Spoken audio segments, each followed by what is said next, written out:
welcome back everybody to this Shipper Update. I'm Zach Strickland here with lead economist Anthony Smith, who is going to give us our macroeconomic update. Anthony, what do we got? So Zach, it's Thursday, so that means, of course, we have to look at one thing. ISM PMI. Close.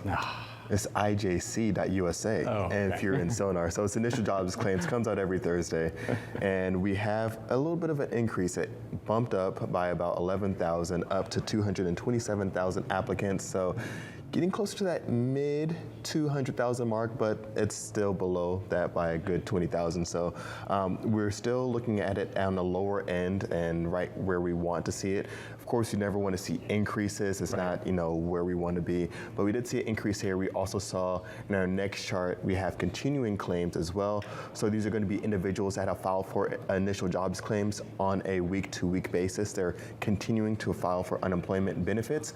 And so this is going to also show an increase as well, up just slightly. This was a 25% increase, or 25,000 increase, and so this is going to be closer to that 1.6, 1.7 million mark. So this is going to be something that's in the millions. Another upward movement here, but as you can see, upward movements start to get kind of eased out by the consistent downward movement here. So on both charts, on initial jobs claims and continued claims, we're both seeing ongoing downward movement. Yeah, so the job market is still pretty strong, right? I mean, we're in that robust sector.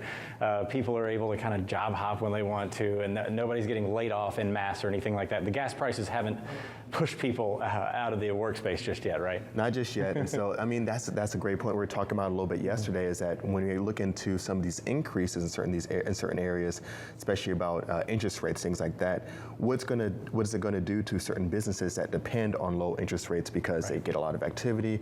How is it going to spread into different segments? Of course, when we look at energy and things like that, gas prices, that's also going to be impactful as well when we're looking at some of the industries that might benefit from it, being able to say, maybe supply certain machinery, certain goods, things like that, looking at the supply chain, freight, transportation, that's going to have to haul some of these goods, but it all is going to come back down to labor again, because now we can have some of these machineries that are going to be sourced, but are we going to have enough people to be in those fields really being able to drill? Or are we going to have enough people able to really source some of these goods? Are we going to have the right material on hand to get the goods there? So it's all a matter of course, supply and demand and where that supply is. Yeah, I mean, I think later today we might have a little bit deeper discussion on this on a little show called Freightonomics.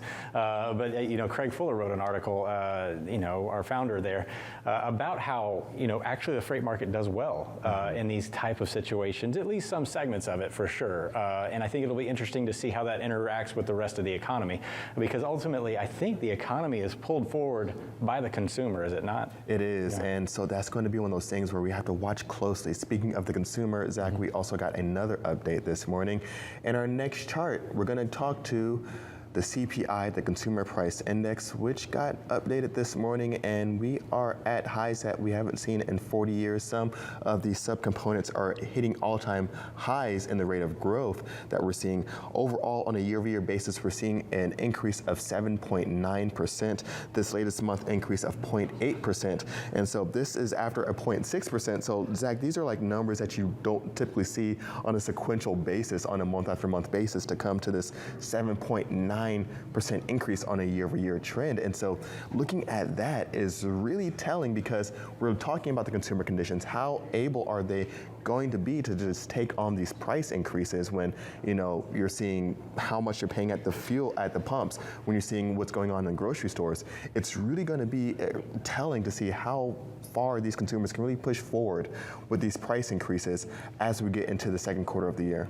Yeah, I mean, you're looking at this big jump here. Now, this is the CPI that includes everything, including fuel and gas, right? Right. So, I mean, I think normally when you're talking about, we're talking about Fed increases here in the next few weeks, and there's still like, there's this kind of, we're going to remove all this food and gas from the CPI figure, but that's actually a really critical component of how much they're going to actually spend on that other component, right? Yeah, I mean, if you look at all items minus food and energy, sees still an increase of 6.4%, and even if you're taking those out, it's not like, oh, it's okay, the Fed took it out on the index, I don't have to pay it now. Right. It's still going to be impactful on your day-to-day. And especially when you're looking at just your essentials on cost of living, when you're looking at rent prices, which have also increased in a very meaningful way, and you're looking at mortgage rates, which are also increasing, things that people are going to have to be paying as well. It's not like you can dodge any of these price increases anywhere you look at it. Yeah, I mean, it's definitely a critical component. I mean, the gas situation, I've never seen anything like it. Yeah. I mean, we've paid $4 a gallon before, right, but we've never seen this sharp of a rise, and especially on top of all this other inflationary pressure.